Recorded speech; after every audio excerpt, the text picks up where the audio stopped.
What is up, everyone? We got a special guest today. Brian Hastings is on. So for people who don't know Brian Hastings, he is a six-time bracelet winner, absolute online crusher of all the games, all the things. And he's here today to talk to us. He's going to give us a quick 10-15 minute overview about a specific spot at the WPT Prime.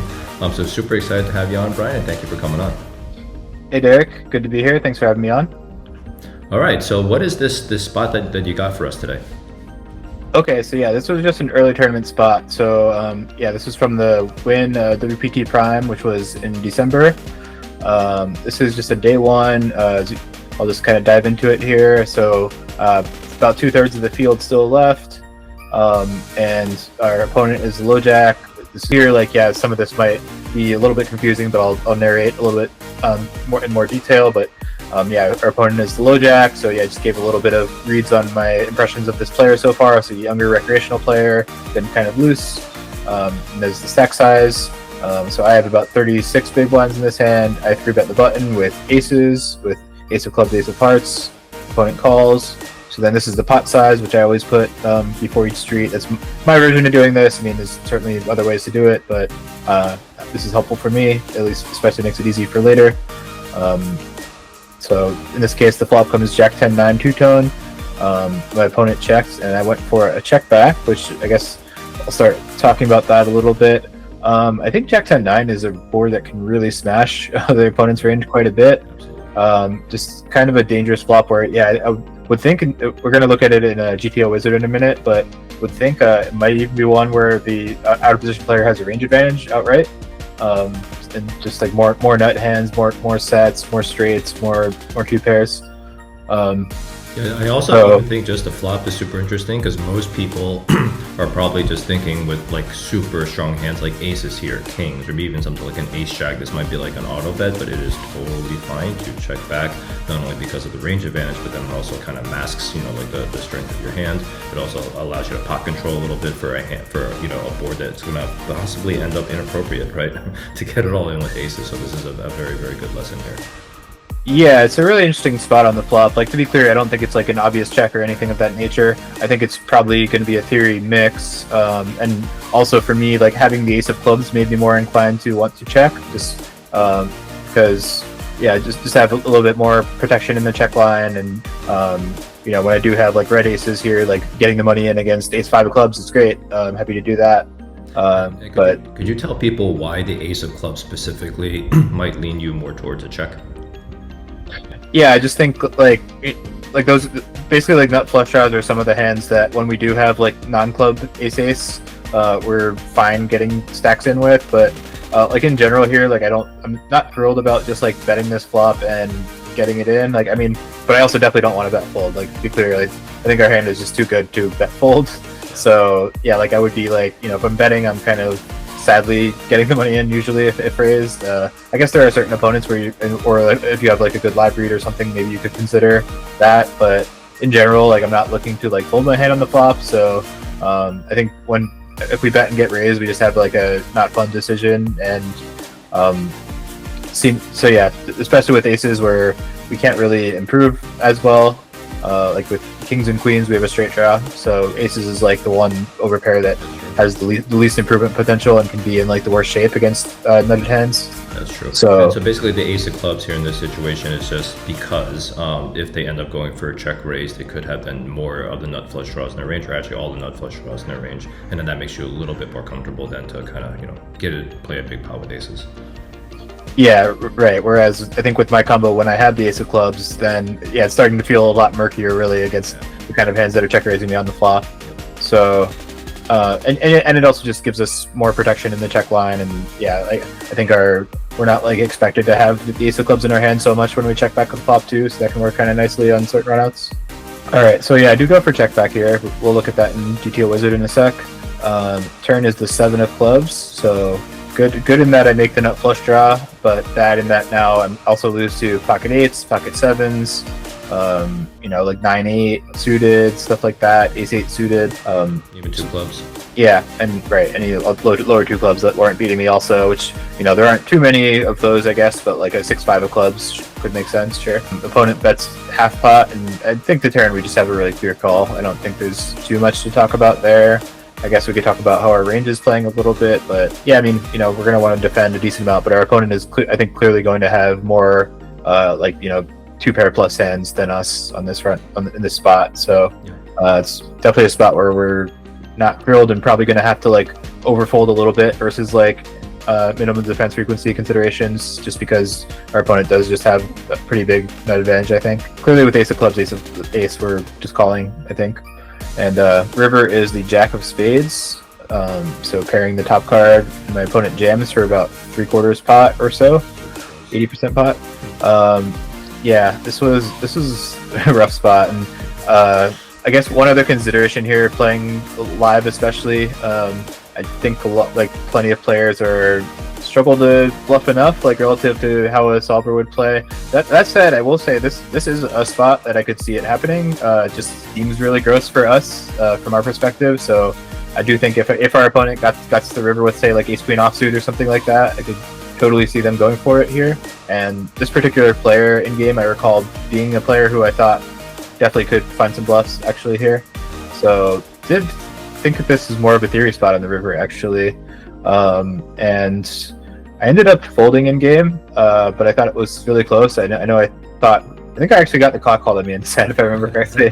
It's like one of the rare times that's ever happened to me. But yeah, it was just a really confusing spot to me.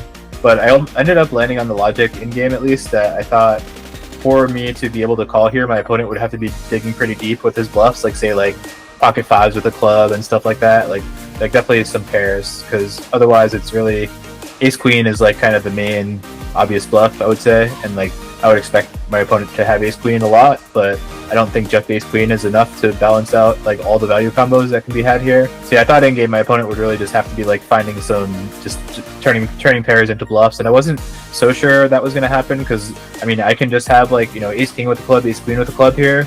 So if my opponent does have like say pocket fives, like could conceivably just try to like check and get the showdown. So yeah, that's kind of what I landed on in game. I recall is my opponent wasn't necessarily going to be turning as many like pairs into bluffs as he would need to for this to be a call for me, and can certainly just have plenty of very clear value shoves with all kinds of stuff.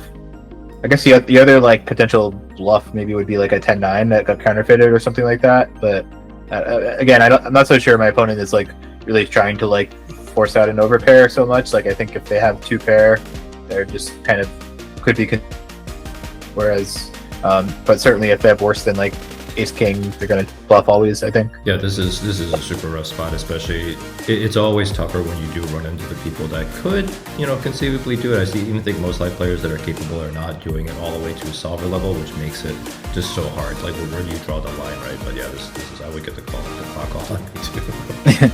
Yeah, like so, like I think this is a spot where there are like natural bluffs. Like I think the spots where people really like miss the bluffs a lot are where they're like bluffs natural. But I think here it's just like clearly a spot that's like not fun for us to get shoved on. So opponents will be a little bit better at finding the bluffing frequency. That said, like I mean, yeah, some of it would have to be like starting to barrel the turn with, let's say, like a, you know, ace-5 of diamonds or something, which seems pretty unnatural as well. So. Yeah, I don't know. I'm curious to see. I haven't actually looked at this in GTO Wizard yet, so I'm curious to see if I'm on the right track yet. All right, let's do it. Let me shift the. Okay, here we are. So yeah, so this is like the opening range in Wizard for opponent. The 3-bet size here is a little bit different. It's a full 3x. I went to 6 big blinds instead of 6.6, but you know, gonna play similarly and folds back to low jack. So yeah, this is. Low jack in the sim is all in always with kings through 10s, ace king, but like, you know, on the jack 10-9, okay, so I guess jacks and 10s are out in this, but in practice, like I think people can have 10s certainly here sometimes, and maybe jacks, some people at least, probably not this guy. 9s is in there, you know, all this jack 10, jack 9, king queen suited, king queen offsuit. So yeah, plenty of hands that hit the board. All right, so let's see. So it was, I believe, jack 10-9 with 2 clubs. All All right, so yeah, one thing I like to look at in GTO Wizard is just the ranges tab here. So you can start getting a handle. So like kind of like we were talking about, the low jack at the top end of the range comparison chart here has a pretty big nut advantage. So this is going to be, you know, big advantage in straights, mostly in 2 pairs. That's pretty much where it's coming from. You see, this is like kind of the top like 15% of hands that this advantage is in. So it's really the straights that are driving it. Just a lot of straights that we don't have as much of anyway. So yeah, solver is actually even leading a little bit here, but I wouldn't expect to see that in game. So he checks, and yeah, aces is mixing. So club combos are actually betting a little bit more here, but not a lot more, just a little bit more. Noteworthy though. But yeah, kings and queens here are just like almost always just betting and going with it, but aces is checking quite a bit. Stuff like ace king without 2 clubs is mixing. Ace queen's checking a lot. We do check some sets for balance here, which another thing I'll bring up that solvers do that humans don't do enough, I think, is mixing checks with strong hands. Like I know I personally randomize in game, and I know some great players who don't, and there's different approaches to that, but I do think it's important to, in some fashion, find some strong checks in spots like this, just to keep our checking range more balanced. And even then, even with those super strong hands, obviously like the top and middle set, you kind of still losing to, you know, a flop straight. So there is a little. They're not the nuts, yeah, but it's also it's good for that reason, and also just keeping our range stronger and being able to have great call down hands on some runouts, a lot of runouts. Yep. All right, turn was the 7 of clubs. So again, I always like to look at the ranges tab first. So yeah, now. See, low jack is the blue line here. It just has like a pretty clean advantage for the top, like almost half a range here. More flushes, more straights.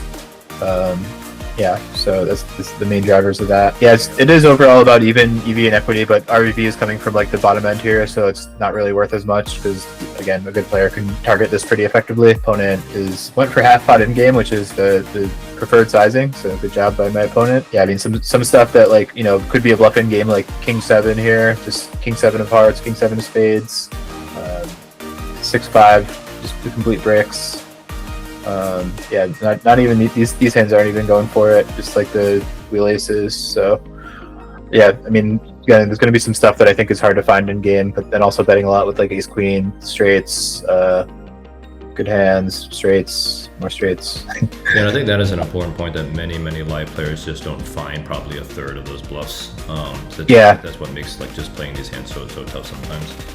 Yeah, like a king 5 of spades here, like you're just not expecting to see that live for. Yeah, it's just, some of them are just, but yeah, like obviously something like ace queen makes sense, but yes, some of them not so much. All right, so 50, and I assume this is just going to be a very easy call. Yeah, or okay, the non-club combos are folding some. The club combos are still very much calling, and yeah, also with ace king with a club is all calling. Ace queen needs. Ace queen is mostly calling anyway, just with the open ender.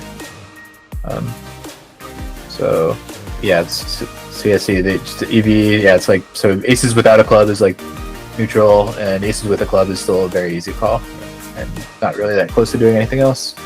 Okay, call, and the river was a jack, I believe. Yeah, this SPR is a little bit different just because my 3-bet sizing in game was smaller, but yeah, so opponent gets the jam. Again, here's the bluffs. Well, okay, these are not bluffs, but let's see if we click like spades. So yeah, like king 5, king 6, king 7 turning into a bluff, 7-6. Yeah, and then like I was saying earlier, like 5s, 4s, like stuff like this. Yeah, again, I just expect in game like a lot of these hands will just kind of try to show down against ace king, ace queen more than like go for it. I mean, the ones that even get to this point, which, like, yeah, I don't think, like, again, like king 5 of spades or 6-5 of spades is like betting the turn so much, or if they even get their pre-flop. This output on the river is a really good example of why people are so scared of RTA. Like, could you imagine playing a player that always finds bluffs like this, especially at a freaking final table? It's just brutal, man. Agreed. Yeah, it is a very real concern. This is interesting here, actually. So ace queen, except with the ace of clubs, ace queen is just giving up on the river here. That's actually very interesting. I guess the blockers are just kind of not great for what we're trying to do. It's interesting. So let's see, jams, and aces is mostly calling, but again, there's all these bluffs that I don't think humans are finding. So yeah, it's still like a break-even call basically with my hand. Yeah, this is exactly why you ended up, getting a clock called on you, because this, I mean, it's not exactly a coin flip, but it's close, right? Yeah. Even like ace jack is like mixing fold here. It's just like kind of gross spot where it's just polarizing to like straights plus, and then all these bluffs that are available.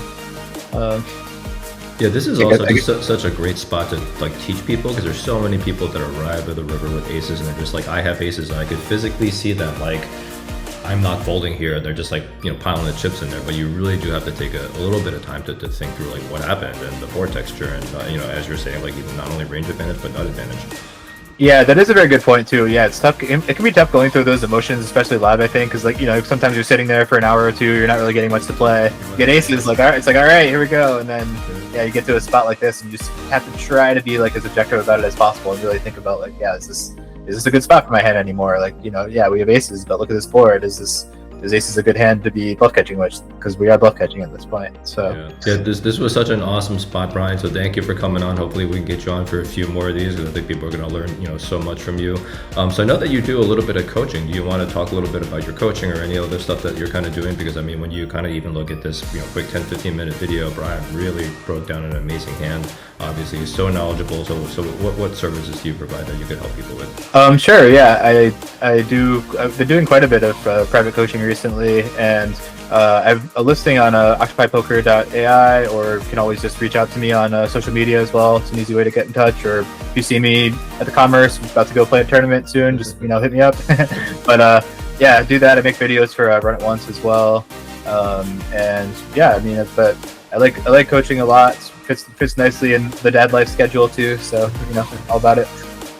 All right, everyone. So you heard it here. Definitely reach out to Brian if you want some coaching services. Check out his content on Occupy Poker and what was it, Run It Once too, right? So yeah, he's got lots of good content out there. All right, so thank you again so much, Brian, for coming on. Yep, thanks for having me, Derek. It was fun. I'll come back soon. Thanks, buddy.